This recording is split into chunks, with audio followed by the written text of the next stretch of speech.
लूका रचित सुसमाचार 22वां अध्याय। अख़मीरी रोटी का पर्व जो फसह कहलाता है निकट था।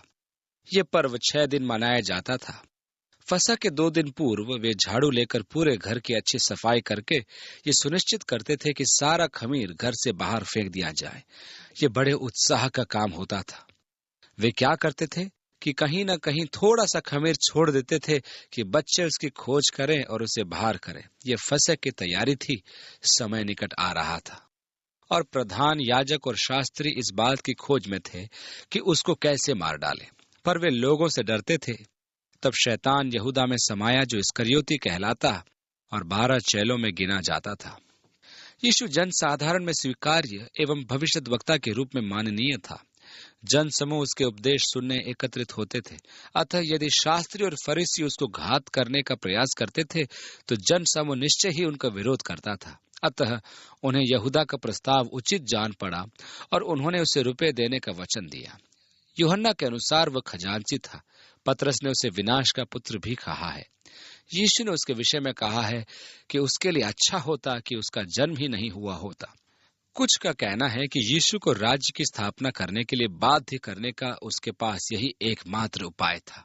उसने सोचा था कि इस प्रकार यीशु को उन्हें सौंप देने के कारण वे यीशु को पकड़वा देंगे और अपनी जिम्मेदारी पूरी वो करेगा। जब उसने देखा कि यीशु क्रूस पर चढ़ाए जाने तक शांत है, तब उसने पैसे लाकर याजकों को लौटा दिए और पश्चाताप किया। मेरे अपने विचारों से वह क्षमा के योग्य नहीं है। विशेष करके धोखा देने के लिए उसने चुंबन का प्रयोग जो किया था। तब अख़मीरी रोटी के पर्व का दिन आया जिसमें फसह का बलि करना आवश्यक था। फसह सब्त का दिन था जब उन्हें कोई काम नहीं करना था। वह उत्सव का दिन था। उन्हें फसह का मेमना भी इसी दिन बलि करना होता था। उन्हें यह सब सूर्यास्त से पूर्व सब कुछ करना आवश्यक था। हम यह न भूलें कि यहूदियों के लिए संध्या 6 बजे नया दिन आरंभ हो जाता था और अगले दिन सुबह 6 बजे समाप्त होता था। फसह के पर्व के दिन यीशु को क्रूस दिया गया। यह महत्वपूर्ण है क्योंकि फसह का पर्व मनाने का अर्थ था परमेश्वर द्वारा उनके पूर्वजों को मिस्र की विपत्ति से सुरक्षा देना। उन दिनों उनको परमेश्वर का निर्देश था कि प्रत्येक परिवार एक मेमना मारकर उसका लहू अपने द्वार की चौखट पर लगा दे, जिससे कि जब परमेश्वर का दूत उस रात मिस्र से निकले तो वह उस परिवार के पहलौठे को सुरक्षित छोड़ दे। फसह का यही अर्थ है, परंतु यह एक भावी घटना का भी प्रतीक था कि एक दिन परमेश्वर का मेमना जगत के पापों को उठाकर ले जाएगा। यीशु ने अपनी बलि देकर अपनी मृत्यु द्वारा हमें मृत्यु से बचा लिया है। अतः यह पर्व पूर्व काल का होते हुए भी भावी घटना का प्रतीक था। इसकी पूर्ति मसीह यीशु में हुई। पौलुस कुलिसियों की कलीसिया को सब्त के दिन, नया चांद और अन्य पवित्र दिनों का उल्लेख करते हुए कहता है कि ये सब भावी बातों का प्रतिबिंब थे, परंतु उनका सार मसीह ही है। वे सब मसीह में अपनी ये पूर्णता की प्रतीक्षा कर रहे थे। इस प्रकार फसह मसीह यीशु की मृत्यु में उसी दिन पूरा हो गया जब उसने क्रूस पर अपने जीवन का बलिदान दिया था। परमेश्वर का मेमना बलि किया गया। पेंतेकुस्त का पर्व 50 दिन पश्चात पूरा हुआ जब पवित्र आत्मा कलीसिया पर उंडेला गया और 3000 विश्वासियों को कलीसिया में जोड़ा गया। परमेश्वर को प्रथम फल चढ़ाने का उत्सव। निर्जन जंगलों से उनके पूर्वजों का नाना प्रकार के प्रकोप से सुरक्षित रखते हुए प्रतिज्ञा के देश में अर्थात विश्राम में लाया जाना नए नियम में इसकी पूर्ति अभिशेष है। जब परमेश्वर की तुरही फूंकी जाएगी तब हम जो जीवित हैं परमेश्वर से भेंट करने के लिए ऊपर उठा लिए जाएंगे कि सदा उसके साथ रहे।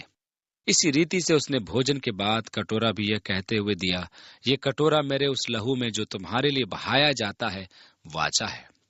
यहाँ यीशु प्रभुभोज की स्थापना करता है। उसने पारंपरिक फसह के पर्व के तत्वों को लेकर उन्हें उनका वास्तविक अर्थ दिया।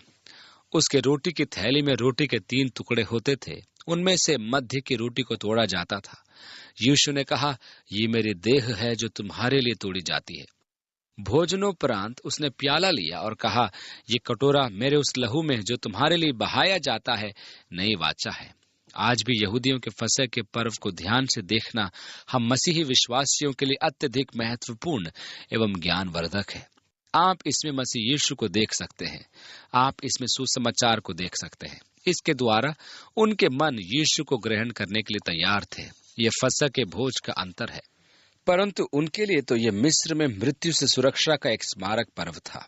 उन दिनों बच्चे पूछते थे कि आज की रात अन्य रातों से भिन्न क्यों है। तब उसका पिता उनसे उनके पूर्वजों की मिस्र से मुक्ति की कहानी सुनाता था और उनकी टेबल पर वहां के दासत्व के अनेक प्रतीक होते थे। अब मसीह यीशु द्वारा इससे सर्वथा नया अर्थ प्रदान किया गया। रोटी यीशु की देह के तोड़े जाने का प्रतीक है और कटोरा हमारे पापों के लिए बहाए गए उसके रक्त का प्रतीक है।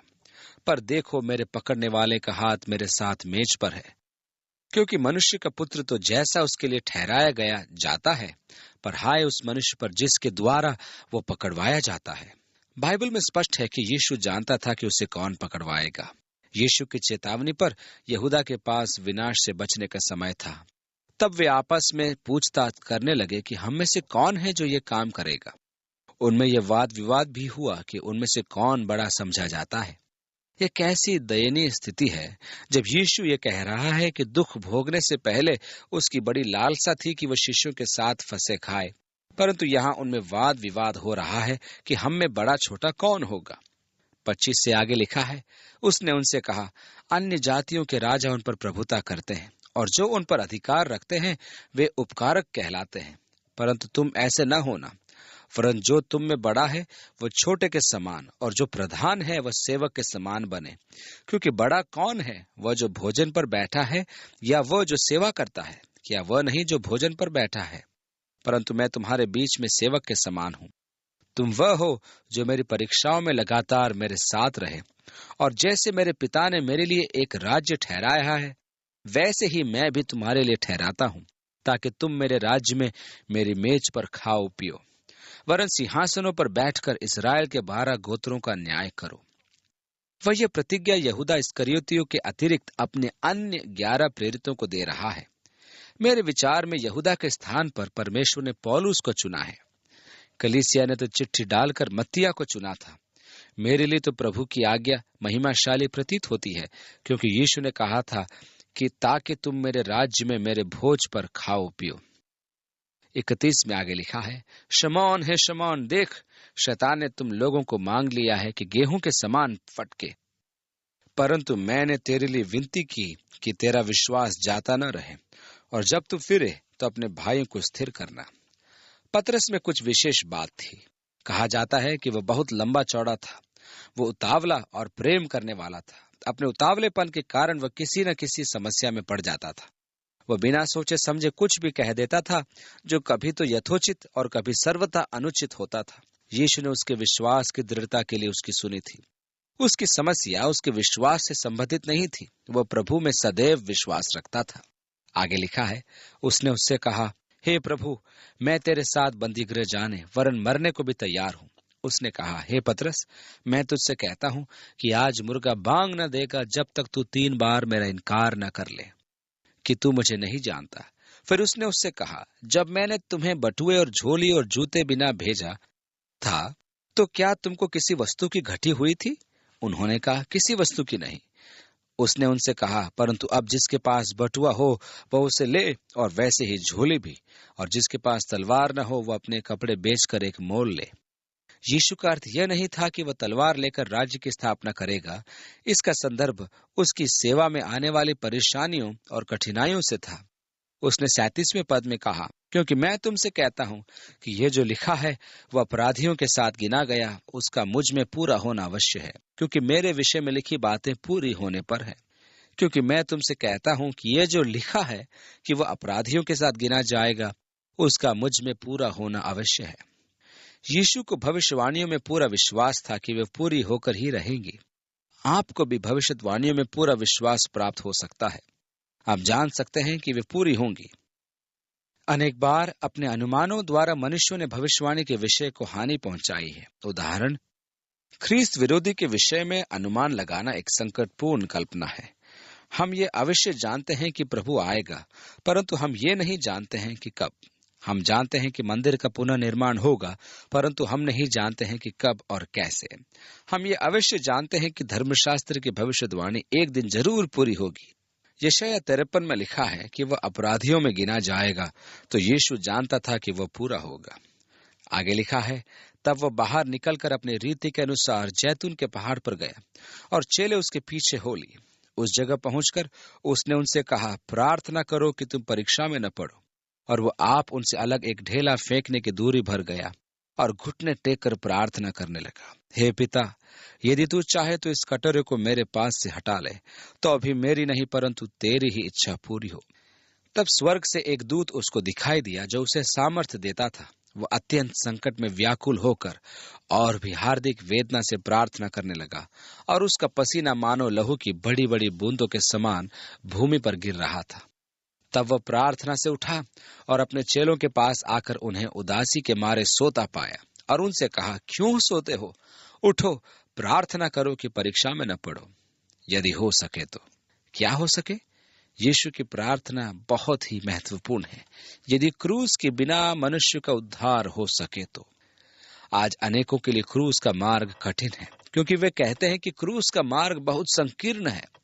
वे विश्वास करते हैं कि सब मार्ग स्वर्ग को जाते हैं, परंतु यीशु ने कहा, स्वर्ग का मार्ग एक ही है, क्रूस पर चढ़ाए गए यीशु के द्वारा।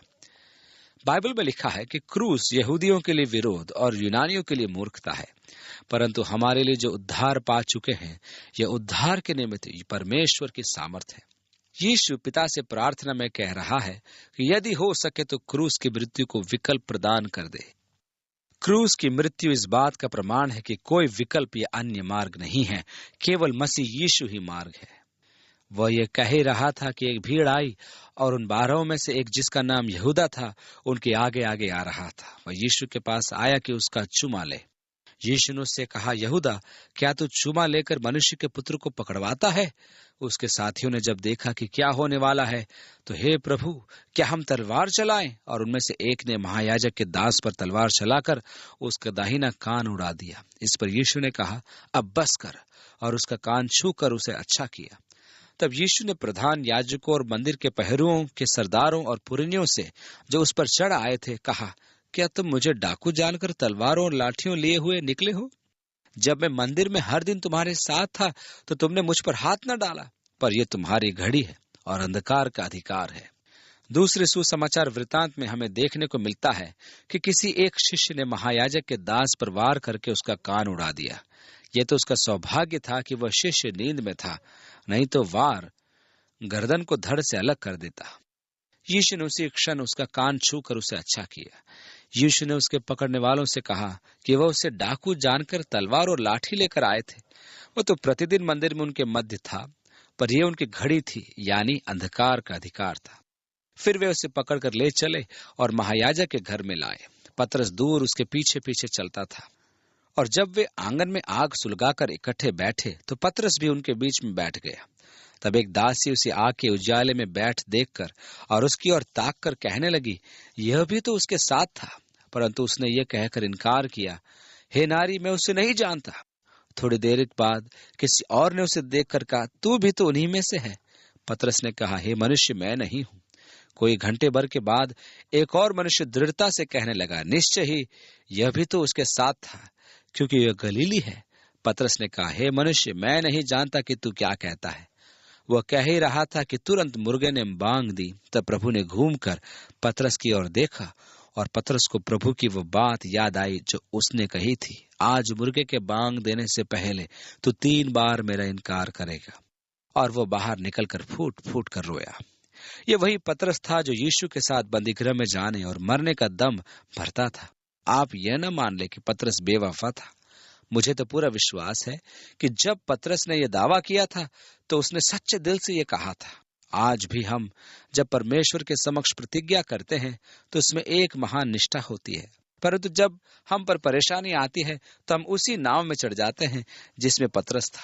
हम ऐसे अवसरों पर छोटी छोटी बातों में प्रभु का इनकार कर देते हैं। आइए हम देखें कि प्रभु का इनकार करने के उसके क्या कारण थे।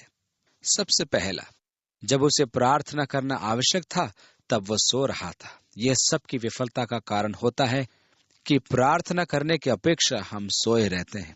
दूसरा, वो दूर से प्रभु का अनुसरण कर रहा था। एक मसीह विश्वासी होना अत्यधिक संकटकालीन स्थिति होती है। दूर से प्रभु का अनुसरण करने का अर्थ है नाम के मसीही जो केवल आराधना में उपस्थित होते हैं कि वे विश्वासी हैं। और तीसरा, बैरी की आग ताप रहा था, एक और संकटकालीन अवस्था।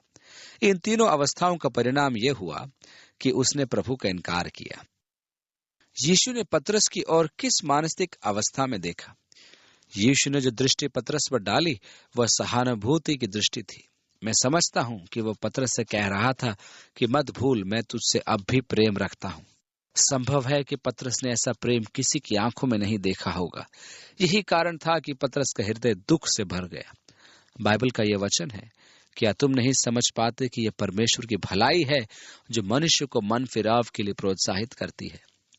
यदि कोई व्यक्ति आपके साथ कठोरता का व्यवहार करता है तो आप अपनी रक्षा में विवाद करते हैं और आप भी अकड़ जाते हैं। परंतु यदि कोई आपके गले में हाथ डालकर कहे, मैं समझता हूं कि मेरे भाई, मैं तुमसे प्रेम रखता हूं और तुम्हारे लिए प्रार्थना करता हूं, तो आप तुरंत समर्पण कर देते हैं और अपनी रक्षा में विवाद नहीं करते।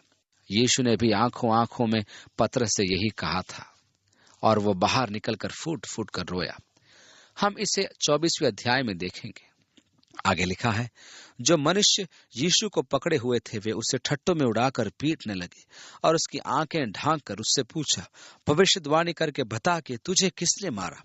और उन्होंने बहुत सी और भी निंदा की बातें उसके विरोध में कही। यह अत्यधिक कष्टदायक व्यवहार है कि किसी पर अज्ञात वार किया जाए। जब आंखें देखती हैं कि प्रहार किया जा रहा है तो शारीरिक प्रतिक्रिया उसे सहन करने के लिए तैयार होकर प्रहार सहन कर लेती है। परंतु यदि आंखें बंद हो जाएं या बांध दी जाए तो प्रहार बहुत घातक हो जाता है। कल्पना करके सोचिए कि वे उसकी आंखों पर पट्टी बांधकर उस पर बहुत तेज प्रहार कर रहे थे। शायद वो भूमि पर गिर जाता होगा, दूसरा आकर उस पर अपना प्रहार करता होगा। देख न पाने के कारण उसका शरीर उनके प्रहार को प्रभावहीन करने में सामर्थ नहीं रहा होगा। वह निश्चय ही बुरी तरह से चोट खाता होता। ठीक उसी प्रकार समझ लीजिए जिस प्रकार हमारा किसी ऊंचाई से गिरना हमें इतना क्षतिग्रस्त नहीं करता यदि हम ध्यान पूर्वक गिरे। ऐसे प्रहारों के परिणाम स्वरूप उसका चेहरा विकृत होने लगा था। उसके चेहरे पर चोट के चिन्ह उभर आए थे। उसकी आंखों के चारों ओर काले दाग बन गए थे। यशायाह ने अपनी भविष्यवाणी में इस अवस्था ही का उल्लेख किया था कि उसका चेहरा ऐसा बिगड़ चुका था कि वह मानव का सा नहीं दिखता था। मनुष्य से देखकर आंखें और पीठ फेर लेता था। वह भयानक दिखता था, उसे देखा नहीं जा सकता था। जो मनुष्य यीशु को पकड़े हुए थे वे उसे ठट्टों में उड़ाकर पीटने लगे और उसकी आंखें ढांक कर उससे पूछा, भविष्यवाणी करके बता कि तुझे किसने मारा? और उन्होंने बहुत सी और भी निंदा की बातें उसके विरोध में कही। यीशु ने कहा था, ये तुम्हारी घड़ी है और अंधकार का अधिकार है, मनुष्य की निर्दयता की अति। जब दिन हुआ तो लोगों के पुरनिये और प्रधान याजक और शास्त्री इकट्ठे हुए और उससे अपनी महासभा में लाकर पूछा। यह ध्यान दीजिए कि दिन निकलने तक सभा करना अवैधानिक था, इसलिए वे दिन निकलने तक रुके रहे। और आगे लिखा है, यदि तू मसीह है तो हमसे कह दे। उसने उनसे कहा, यदि मैं तुमसे कहूं तो प्रतीति न करोगे और यदि पूछूं तो उत्तर न दोगे। परंतु अब से मनुष्य का पुत्र सर्वशक्तिमान परमेश्वर के दाहिनी ओर बैठा रहेगा। इस पर सब ने कहा, तो क्या तू परमेश्वर का पुत्र है? उसने उनसे कहा, तुम आप ही कहते हो, क्योंकि मैं हूं। तब उन्होंने कहा, अब हमें गवाही की क्या आवश्यकता है, क्योंकि हमने आप ही उसके मुंह से सुन लिया है।